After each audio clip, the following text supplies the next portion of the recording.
When you create such a streamlined system, the last time I checked, we had 2 out of every 100 people that reached out to us during the move-in process. Jeez. Amazing. We're going to go over and really discuss how you buy out of state or facilities far away and set up automation so that you are not bogged down and you don't have expenses that make deals not work. Jonah built a portfolio of 25 plus facilities where he remote managed them, and he automated this. Now, this is a big deal when looking at how to buy and invest in self-storage and remote manage not close to you. And this is exactly what you did. So where were you living, and then where did you buy facilities? We were living in Dallas, or a northeast suburb, and we were buying facilities as far north as northern Missouri, almost Iowa, and as far south as the Mexican border. So about 14 hours north and 8 or 9 hours south. And you didn't have employees on site? No employees on site. Obviously, that doesn't mean no one was on site. Yes. But no employees on site at any time, really, other than audits, maybe on a quarterly basis. So explain then how that works, the difference between an employee on site versus how you were doing it. The first thing you need to know is that it's not manless. I hate that term, yes. Right? You need people there, but you don't need them there near as often as people think you do. Yeah. They're doing cleaning, they're doing rolling doors for auctions, they might reset a camera or do something like that for our team, but the person that's actually visiting these sites up here or down here, they live there. They're locals. We're using them as our, call it a roving maintenance guy kind of thing. And he lives nearby. Usually it's in the same neighborhood or something. Our managers, all in Dallas, they might visit the site once a quarter, and they're gonna do a much deeper dive audit, right? They know how to work the Noki system, or they know how to reset camera systems. They know how to do OSHA compliance checks. The guys that are on site are doing minor work. They're there 3-4 hours a day for 1 day a week, something like that. And when you talk about the systems, talk a little bit about that, because you don't have people on site that are actually working with people that are coming to you rent a unit. What are the systems that you need to actually get somebody in, collect their payments? Yeah. How do you, what systems do you use? Yeah, so this answer, I'm gonna caveat it by saying if you own one facility or you're planning to buy one facility, you may not need everything I'm about to say. If you wanna build a portfolio and you want to streamline your business and grow wealth around the nation, then I would recommend something like this. So there's a few things. One is attracting customers. We all know you need Google listings, you need ways to market and bring people in, right? Then you want them to land at a website that's easy to rent a unit from, that makes the rental process simple, that makes it so simple, I like to say, that they accidentally rent a unit. It's over before they realize it, right? And then you need some sort of digital locking mechanism in this case, in order to truly create the automation we have, which is you rent the unit, you set up auto pay, you're immediately texted access to the gate, but not only the gate, the unit you rented, or units if you rented multiple, right? So then the customer is right in there, whether that's 7 p.m. on a Thursday, 7 a.m. on a Friday morning, Sunday after church, it doesn't matter, because we don't need somebody there to help them move them in, right? Yes. But then you're not really done. Like, that feels like you're done, but then you need some sort of call routing system. If you're gonna have multiple people answering the phone at different times of the day, you need some sort of ticketing system, because people try to reach out to you on Facebook, and they reach out to you on Google Maps, and they reach out to you via your website contact form and email and text. And so you need all those to kind of hit some central location, otherwise it's a madhouse, right? And then on top of that, we do systems internally to track maintenance of items, and which units are vacant, which ones need to be cleaned out, and all that stuff. And that's through the property management software. So in this case, we, like you, use Hummingbird. Highly recommend it to almost everyone. But again, for us, it was a very strategic choice because we're trying to scale. We wanted the software that would scale with us, that was in it for the long haul, and would allow us to automate so many of these features. But that servicing you guys were doing, here and, Yeah, Dallas. exactly. So every one of my employees was in Dallas, right? We're right up here since we zoomed in on it. And yet those facilities were all over the country. And then you had this ticketing system. So when those customer service things came in, they would identify them, and then the people that are back at the office could help them out. So It would be, you rent them, they have access.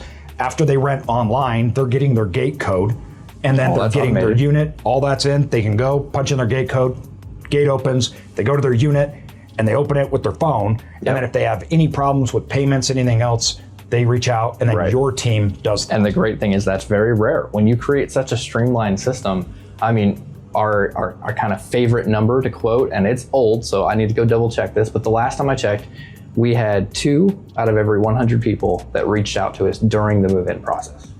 Jesus. So amazing. Yeah. So that, and those 2 are the ones that are, really technology illiterate, they need help.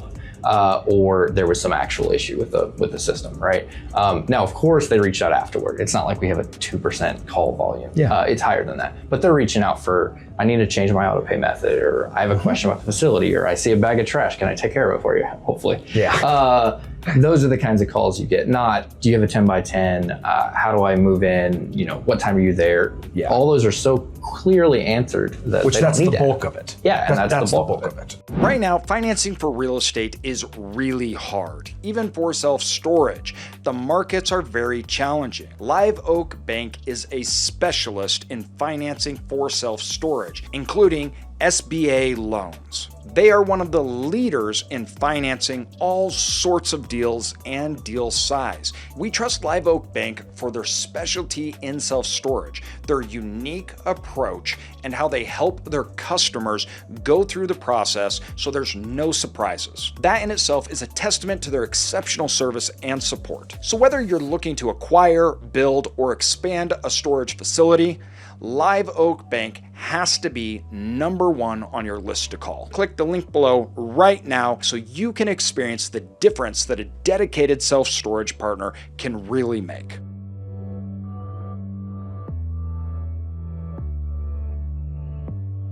Now, when you talk about the person on site, so you do mention you have a roaming person that'll come and show up for a few hours once a week on that site. What are they doing then? You're doing all the stuff on the back end. What does that person do? That was a trial and error for the first few years to figure out what exactly do they need to do every time and what's an ad hoc thing, right? So we created a template, a list really, but we laminated it and sent it out to everybody. It said, here's the things you do every time you're there, period. Whether you think it needs to be done or not, I want you to check this off that you checked it. And some of that's just compliance things, make sure there's no tripping hazards in the parking lot, make sure, the lights are all working, that you don't see any water damage in those ceiling tiles or whatever it may be. And then there was a portion of the list that would get handled right before they would go, and they're on a rotation. Our managers would send out a list of things. Here are the unique ad hoc for this week things. The unit 105 got moved out of, make sure it's empty. They didn't give us proof that they moved out and they left it empty. Or unit whatever, we're having some issues, can you check out this? Or can you replace cleaning supplies in this area, or whatever it may be. And so they've got a list, and then that list worked as their invoice. So they would invoice us for their time. They would say, hey, I was there for 4 hours. Here's what I did. I signed my name to it. They signed how many hours they were there, shipped it off, and our accounting person took care of it immediately. And that works great. Now, what you need, and this is the part that it's different than I think most remote management operations. Most people have a true roaming maintenance person. We were choosing locals. There's pros and cons. Having locals means you need redundancy. Yeah. You can't have one guy. If you have one guy, he's not going to be there that one moment you need it. It's like Murphy's Law, right? It's just not going to happen. And so we would try to keep 3 at all times. And the only way you keep 3 people interested in working for $100 a week is to rotate them out so it's consistent for them. So we were actually rotating people out. So it'd be like every 3rd week, the same person would visit the property. And so it had to go that little bit of painstaking effort so that if we had an issue on a Thursday evening and we needed somebody to head over there, you're not calling the guy that is like, oh, I'm on vacation right now. Good luck. I mean, sometimes these are soccer moms. These are retired military guys. These are, they've got a normal life. Right? They don't work for you. Yeah. And so they may say, hey, I can't do it right now. Sorry. Right. And so that's when you just call the next person in line. And so that redundancy eventually created where we really never had issues. But until we had true redundancy, which can take a little time to find 3 or 4 good people, right, in a small market or something. But once you have it, it's awesome. And so there's a lot of front end effort to meet people, get them trained a little bit, and then let them loose. And you are building these systems to scale. Now, let's say you're buying just one off though, and it's not located you. These systems though that you're talking about and having that person on site, I mean, essentially, that's the exact same thing that you would do if you buy 1 or 2 small facilities that are a state away. The systems work. Now, maybe you are that person on the back end that does the servicing, or you can hire out a call center that maybe takes care of a lot. Sure. But you're still managing it and you're automating it. Because I think a lot of people run into the problem where you have a facility that's a small facility, a third-party management, you want to hire to come in and take over, but the expense to that may be a lot, and the numbers may not work with it. And so then they're worried about, okay, do I have to have a big organization to do this? And essentially what you've designed and what you're doing is to limit that need of that big organization. So you may still have work, but if you were doing the back end operations that you were talking about, how much time a week would you need to be spending and people coming in if you had a facility that, you know, was 30,000 square feet or 20,000 square feet? So let's see, let's try to break it down. On site, I think it's about the same as your local guy. And you're hiring that local guy out, so you have him do it? Or if you live locally, maybe you can do it. Maybe you can do it. But assume 4 hours planned and maybe a couple hours of ad hoc things that come up during the week or something, right? Yeah. But then you've got to answer phones. You got to answer tickets or emails or texts or whatever. If you're not hiring that out and you're doing that yourself, plan on, you know, it's not a lot of your time. Yeah. With 30,000 square feet, that's 250 units or something. Yes. You know, 350 units, I don't know, depending on your mix. And so you may only have 10 move-ins a month or something. Yes. That's not that many people to have to deal with or talk to. So I would say it's probably maybe a part-time job. 20 hours a week. Something like that. And it's not 20 hours sitting at a desk. It's random, you know, 30 minutes here and 45 minutes there. It can be done. It can be done. And if you're only going to do one, I don't know if I would go to all the expenses I just listed. Maybe you would do a cheaper version of it, because you can actually mimic this concept with, you know, like a Da Vinci lock style, right? The padlock that's got a code. Our very first facility, we did that. We had the little padlocks inside the unit. We overlocked them with that product, and it created a very similar thing. You will spend more time on site putting on overlocks. Noki does it automatically, like while you're sleeping, it's putting overlocks on, whereas you have to do it with that style. But it can still be very effective. And the smaller you go, the more that even makes sense. I think so. Because if you're down to 50 units, you have an average length of stay of 12 months. Yeah, so again, it comes to how many facilities you want. So would I put Noki on a tiny site today? Yes. Because the rest of my portfolio. Because you're growing. Because it's streamlining my process. But if I was buying my first, I wouldn't put Noki on it. Well, it's just too expensive a product, and you're learning a whole new system for 50 units. Yes. Probably not a good idea. The difference of building a system out that you can build off of and continue. So you want synchronized systems on everything. What you don't want to do is build a system to scale and you're patchworking every different facility differently, because then the back end, that will triple, quadruple your workload. Whereas if it's all the same, you're running on like one facility. That's right. You almost are running like one facility. The only thing we think about that's different, I mean, obviously they have their own financials, and because we take investor capital, they have their own reporting schedule. But otherwise, we could look at a portfolio level report, because they're all the same. You're just adding on units. The person in the back just is getting more units. That's right. That's right. Amazing. Now, there's a lot that goes into this, and what we've really tried to do is simplify a whole bunch of this. So you can get our starter pack. We have a PDF guide on how to automate your storage facility. That link is in our description and on our main channel, so you guys can check that out and see how you can enter into storage starting very small. And if you want to scale, or if you want to do it just single, 1 or 2, that's totally possible and doable. Now, the pros and cons, though, of really looking at out of state versus your local neighborhood, so to speak, I always viewed that I would rather have a good deal than a deal that's close. For sure. And so if you're looking at your immediate area, maybe with only an hour of you, because you feel comfortable, you will be limited on the types of deals and how good those deals will be. You'll be limited on your options, where the further out you go, the more opportunities you have to get better, higher performing deals. This is why I think it's important, and why I would build out a system that even if you did it locally, you want to be able to replicate it far away, because you have access to more deals. And I'd rather get a better deal. Yeah, and for a lot of the people that we talk to that bring us deals, that look at deals, They may live in a small town in, Oklahoma. Yeah.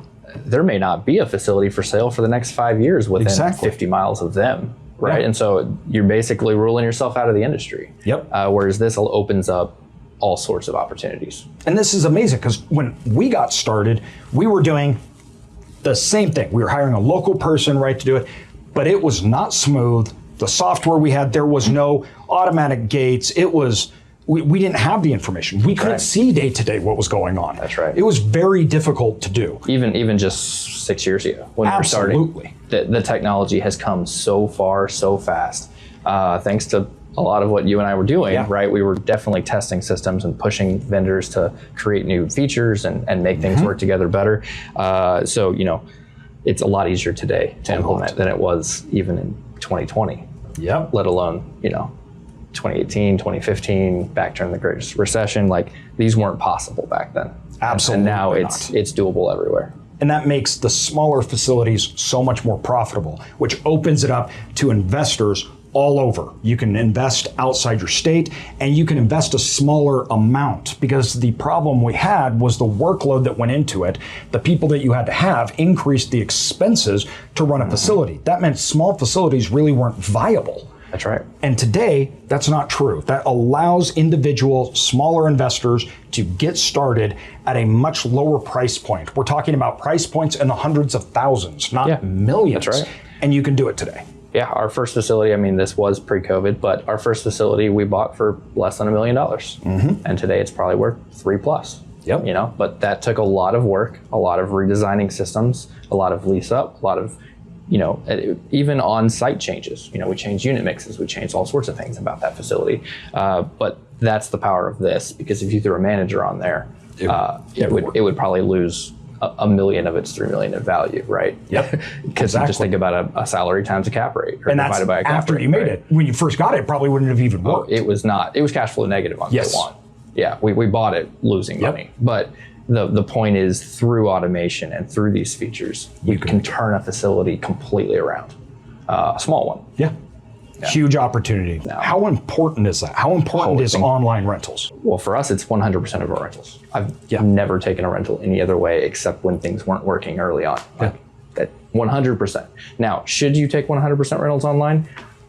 Some people may say, I'd rather move someone over the phone than take a chance of them renting somewhere else. I get that. That's fine.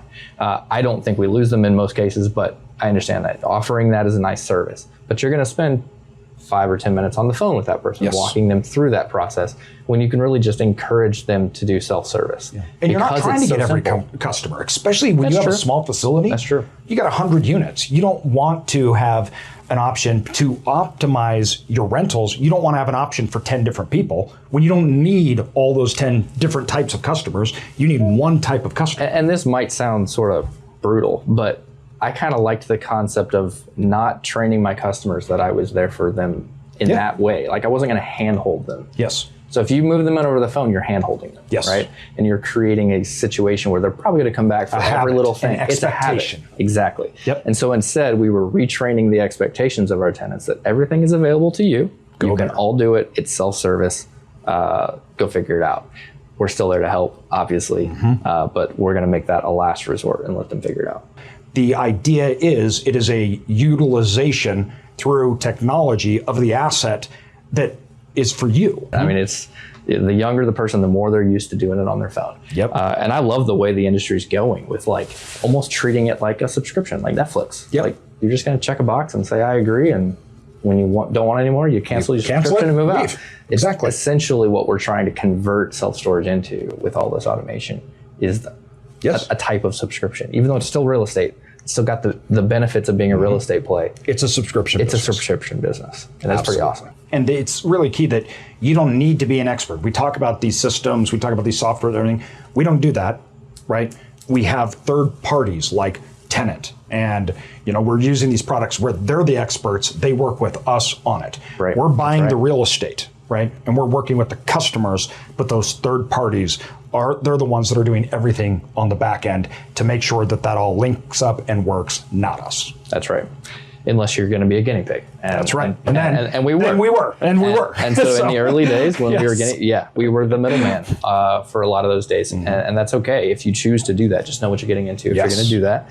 But now, thankfully, all those things are very seamless to a customer. They're 100% seamless. The customer cannot tell that they're working through 7 different systems. They don't know in the process of renting a unit.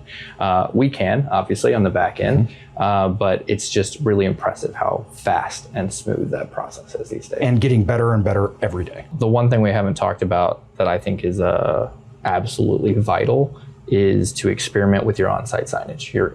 The communication to the customer through on-site signage, whether that's digital signage or literal pan signs, metal signs that you put up around the facility. You need it to be, there's no point in making it so seamless on the software side if they show up and they're confused. And so you really want to create this self-service facility. And so it does get all the way down to the actual location and how you lay out signs. Signs for when you need help, signs for how to move out, signs for how to leave a review, signs for, how to work the digital lock, whatever, service you're using for that. We did a lot of experimentation with the signage, and it was a lot of trial and error. But the way we knew we were getting better is call volume kept declining every time we made a tweak, to the point that call volume is a very small amount compared to a lot of operators, I would assume. And that's because every time we heard a question, we're like, can we address that with signage? And a lot of times the answer is yes. And so I would say signage is a really, really big piece. And then of course, everything we've already talked about, the digital locks, quality front doors that can be used with digital locks. You want a facility that doesn't have a lot of deferred maintenance, preferably. But if you're gonna run it remotely, because deferred maintenance can be tricky if you don't have someone nearby. And if you don't have the digital locks, the gate is very, very important because it's your only way to cut off access to the facility. So it's automated from a standpoint, if somebody doesn't pay their bill, their gate code immediately shuts off and they can't access the building. If you don't have a gate and you have digital locks, they don't pay their bill, the digital lock will then shut off and they can't access their unit. Now, preferably you have both. So they don't pay, the gate will not open for them, but then their unit will also not open for them. So then that way they can't access their unit until they pay, and after they're paid up, the system automatically opens it up and gives them back access. So the access is very, very important because it is how we control the facility without having people obviously on site, and how we make sure we know who's using it, who's going in, are they paying customers, are they not? And then the rest are building systems. You want, preferably your HVAC to be controlled remotely. You want cameras that you can tune into both live and record activity on site. These are all pretty important and more important in a remote management site because, for example, I would like to be able to run auctions remotely.